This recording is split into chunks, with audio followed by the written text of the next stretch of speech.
अब कुछ नहीं मिला, दही मक्खन, बाल बच्चे नहीं मिले, चूल्हा बनाता फोड़ दिया, चूल्हा कमरे तोड़ दिए, सारी माने तहरी फोड़ दी और उन्होंने मेरा सारा घर गंदा कर दिया।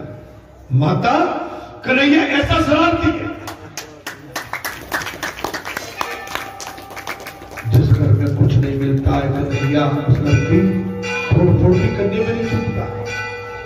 यशोदा ने कहा तुम कह रही हो कि लाला शरारती है, तो कितना सुंदर इस समय प्रसंग चल रहा है और कितना इसको बोलेंगे महाराज, क्या बोलेंगे, क्या बोलेंगे, श्रृंगार रस, प्रेम रस, बात्सल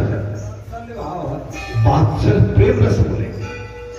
ये रस है श्रृंगार रस और ये है प्रेम रस। किंतु वो तो मुझसे कहता है कि उसने तो कुछ भी नहीं किया, तुम उसे रंगे हाथ पकड़ना होगी तभी तो मैं मानूंगी वो चोरी करता और तभी मैं उसे सजा दूंगी। महाराज प्रभावती नाम की एक गोपी ने कहा इसमें क्या बड़ी बात, प्रभावती एक गोपिका ने कहा मैया तुम्हारे लाला को पकड़ने की कोई बड़ी बात नहीं है, मैं उसे रंगे हाथ पकड़ाऊंगी। वो गोपी कुछ अभिमानी थी, वो गोपी अभिमानी थी।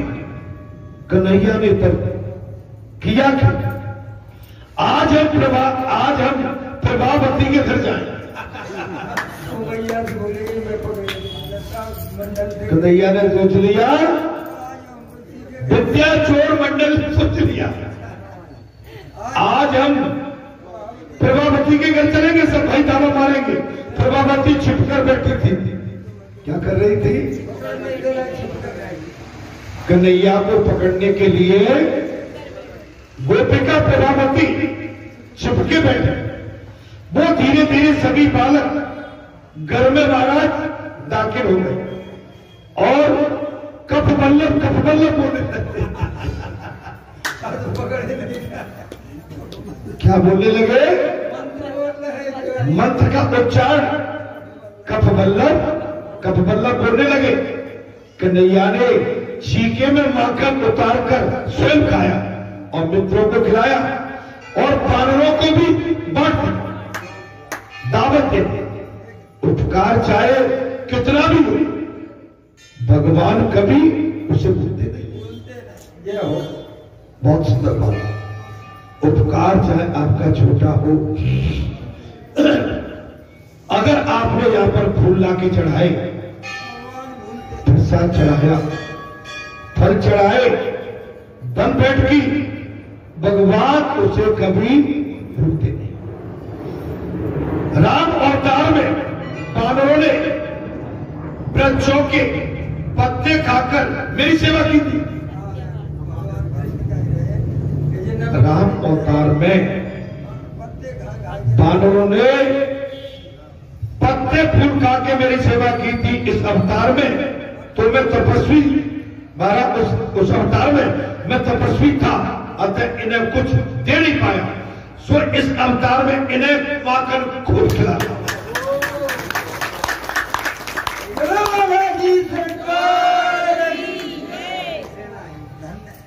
उस अवतार में मैं तपस्वी था और मेरे सहयोगी बानरों ने उस अवतार में फूल पत्ते खाए, मैं इन्हें कुछ दे नहीं पाया। अब इस अवतार में इन्हें मैं खूब माखन खिलाऊं। मनुष्य कई बार बानर जितना भी संयम नहीं रख सकता है, मनुष्य कभी बानर जैसा भी संयम नहीं रख सकता। बानर राम और सीता के सेवक हैं। बानर राम एवं सीता के शोभे, राम फल सीता फल का आहार कभी नहीं करते।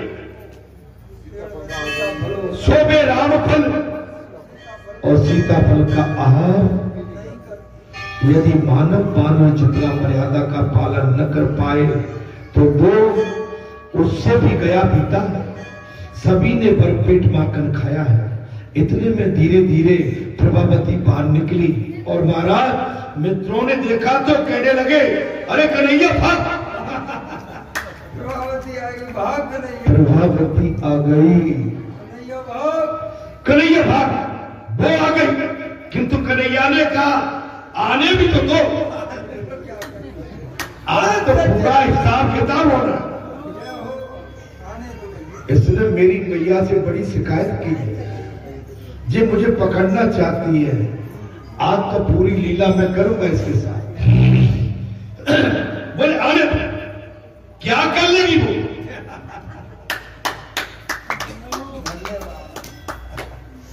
दाऊ ने यही तो कहा था, महाराज कौन सी लीला करी, क्या हो गया बताऊं मैया को? बगैर शादी के रानिया, बगैर शादी के बाल बच्चे, बताओ बताओ क्या? भगवान से कोई बात छिप नहीं सकती। हाँ, भगवान बड़े लीलाधारी है। एक समय की मैंने बात करी थी, वनवास के टाइम गोदावरी के किनारे भगवान बैठे हैं और जुलाई का महीना है, पानी गिर गया है, सड़ी सी गर्मी पड़ रही है और संध्या कालीन का टाइम है। संध्या कालीन का टाइम है, भगवान को प्यास लगी है और कहा लखन भैया मेरा गला सूख रहा है, तनिक गोदावरी में चले जाओ, मेरे लिए पानी भर के ले आओ। जी भैया लाता हूं। लखन लाल के मन में कुभाव आ गया। देखो संध्या का टाइम है, रात्रि का टाइम है, घना जंगल है, शेर रहते हैं, सियार रहते हैं, हिंसक पक्षु हिंसक जानवर रहते हैं। बड़े जो ठहरे, न रात देखी न दिन देखा, न समय दे दिया, आदेश दे दिया। बड़े जो ठहरे, पानी भर लाओ, मैं चला जा रहा हूं, कहीं ठकरा जाऊं और गोदावरी में गिर जाऊं, को भाव आ गया। भगवान ने कहा लक्ष्मण भैया तुम्हारे लिए एक अवतार और। भैया द्वापर में मैं छोटा बनूंगा, तुम्हें बड़ा बना दिए।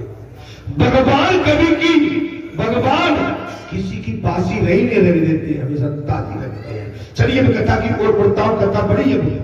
महाराज वो आ गई, किंतु कन्हैया ने कहा आने दो, क्या कर लेगी? प्रभावती ने कहा कन्हैया को पकड़। महाराज वो उससे कहने लगा अरे छोड़ दे मुझे, नहीं तो मेरी मां मुझे पीटेगी।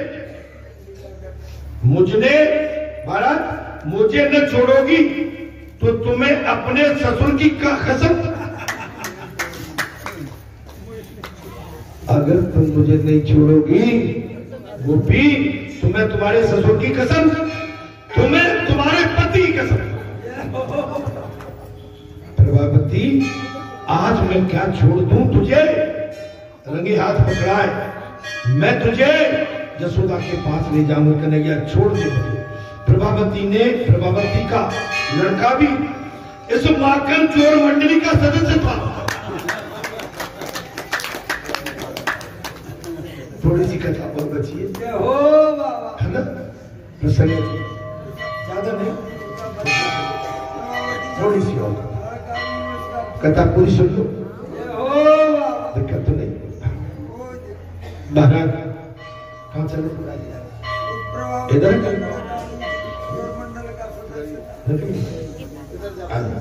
जी। अरे अरे नहीं ये लाला जहां कहीं आ गए। लाला अरे लाला तुम मुझे भी धोखे में डाल रहे हो। भारत प्रभावती लाला को पकड़कर चली रही थी कि मार्ग में एक वृद्ध आ गया। कन्हैया ने कहा अजी डरते हो क्या? उसे लाला को नहीं छोड़ा, सभी बालक रोने लगे। कन्हैया ने कहा अजी डरते हो क्या? मैं बड़ा अच्छा मजाक करूंगा। साधना करने से प्रभु हाथों में आ जाए किंतु साधन में यदि श्रद्धा उठ जाए तो प्रभु चले जाते हैं। साधना में अगर प्रभु हाथ में आ जाए तो अपने भाग की सराहना करना, लेकिन साधन करने से प्रभु चले जाते। प्रभावती लाला को पकड़कर ले चली जा रही थी कि मार्ग में एक वृद्ध आ रहा था। उनको देखकर प्रभावती ने घूंघट खींच लिया। एक वृद्ध आ रहा था, उसे देखकर प्रभावती ने घूंघट खींच लिया।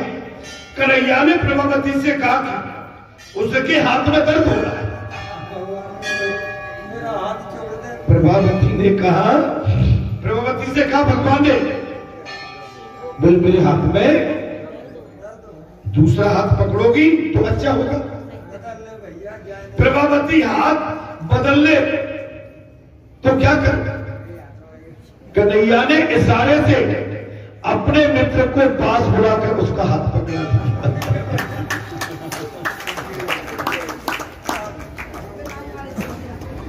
भाई हाथी तो पकड़ना। कन्हैया ने इशारे से अपने मित्र को बुलाया, उसका हाथ पकड़ा। इस प्रकार कन्हैया मुक्त हुआ। वो भागता हुआ माता के पास आया और कहने लगा, माता एक गोपी मुझे मारने के लिए आ गई, मैंने उसका कुछ बिगाड़ा नहीं है। माता ने उसे कमरे में बैठने को कहा। प्रभावती तो बड़ी उम्र से चोर को पकड़कर लेके चली आ रही, देखा भी नहीं है, चली आ रही है लाज मारे। उसने बाहर से चिल्लाते हुए कहा, अरे यशोदा जी सुनती हो, देखो आपके कन्हैया को मैं आज लगे हाथ पकड़ के लेके आई।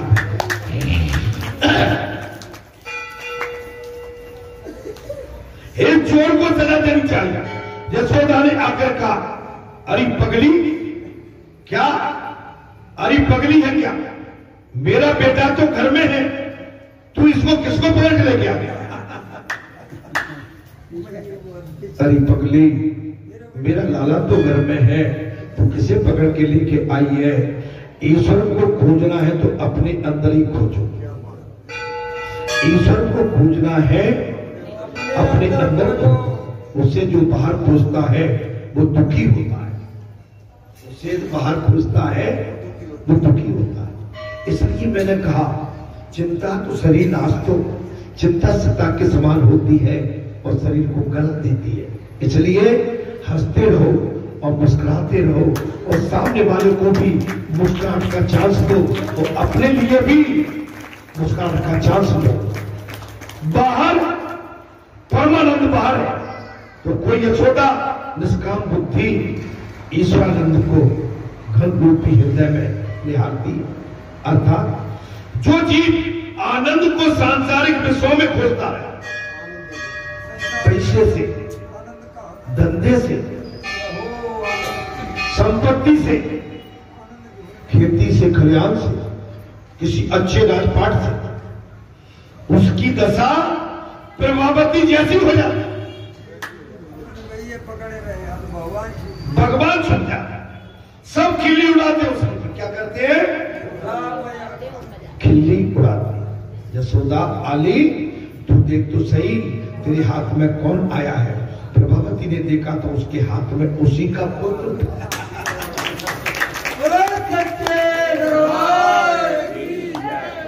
क्योंकि उसी की मंडली का वो भी एक सदस्य था। प्रभावती अभिमानी है, घमंड अहंकार वाली बुद्धि ही प्रभावती है।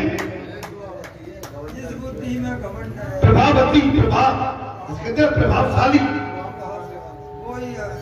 अभिमान। ईश्वर को सकाम नहीं निष्काम बुद्धि से ढूंढना चाहिए।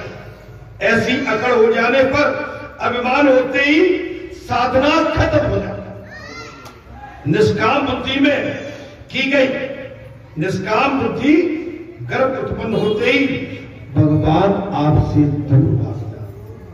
गोपियों ने यशोदा से कहा, मां गणपति का व्रत करो और मिन्नत मानो, वे बुद्धि सिद्ध के स्वामी है, सो कन्हैया की बुद्धि सुधार देगा। गणेश की पूजा कराओ, यशोदा ने गोपियों की बात मान ली महाराज। कन्हैया गणपति की महिमा बढ़ाना चाहते थे। क्या करना चाहते थे? भगवान कन्हैया कृष्ण जी गणपति बप्पा की महिमा को बढ़ाना चाहते थे। तो आपके यहाँ गणपति बाबा का मंदिर बनना है। अब तो बात समझ में आई कि नहीं आई? जहां जिस देवघर में अगर गणपति नहीं है तो वो देवशाला, देव स्थान अधूरा तो उसने अपनी मित्र मंडली से कहा हम कुछ दिन के लिए बड़े शांत रहे थे, अब उधर नहीं बचाएगा। अब मैया उपास कर रही है, व्रत कर रही है। महाराज सारी प्रवृत्ति अब हम बंद कर देंगे, सारी शैतानी बंद कर देंगे। ले लिया मैंने। लाला घर में बैठा रहता था। यशोदा ने सोचा कि गणपति ने मेरे लाला की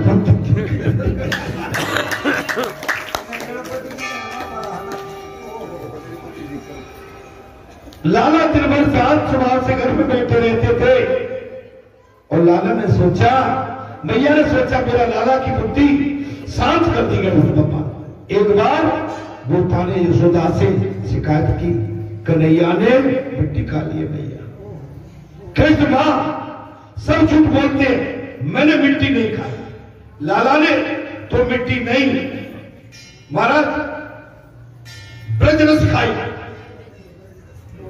लाला कहने लगे मैया मैंने मिट्टी नहीं ब्रजरस खाई है, मैंने मिट्टी नहीं ब्रजरस खाई है।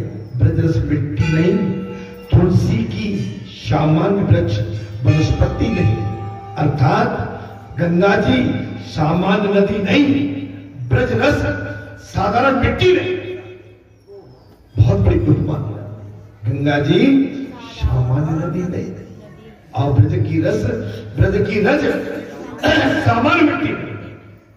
श्री वल्लभाचार्य जी ने कहा है ज्ञान मार्ग के अनुसार कृष्ण कुछ भी नहीं खाते, वैष्णव मार्ग के अनुसार भगवान ने ब्रज की रज खाई। और महाराज भक्त मानते हैं कि भगवान भोजन भी करते हैं। तो आज की कथा को अब नहीं,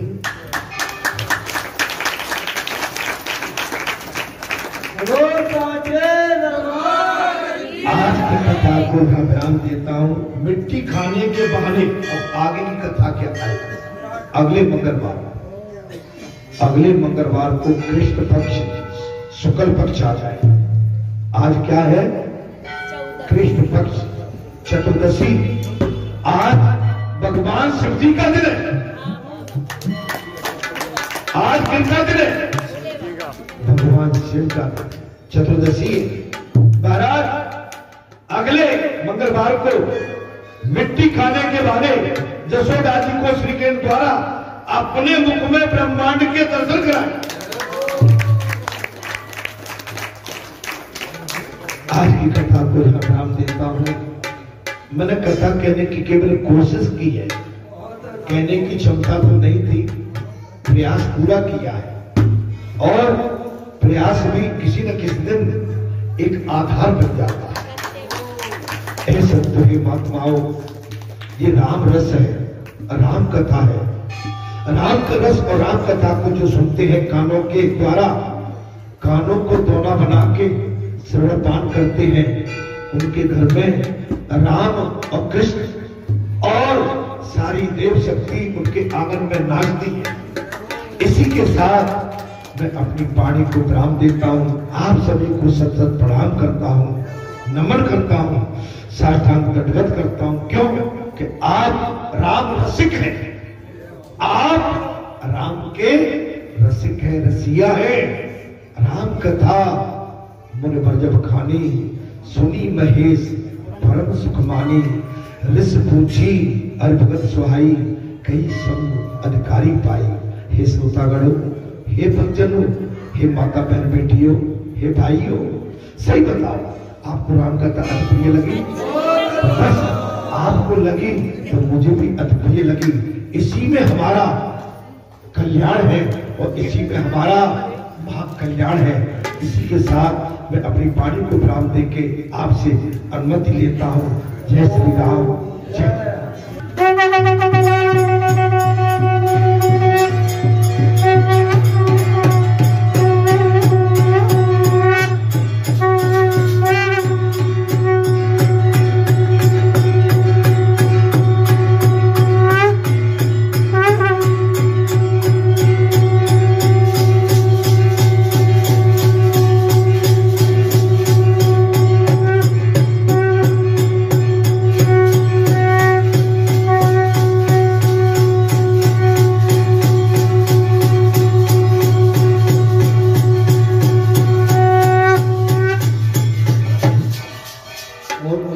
जगदीश हरे स्वामी, जय जगदीश हरे।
Thank you.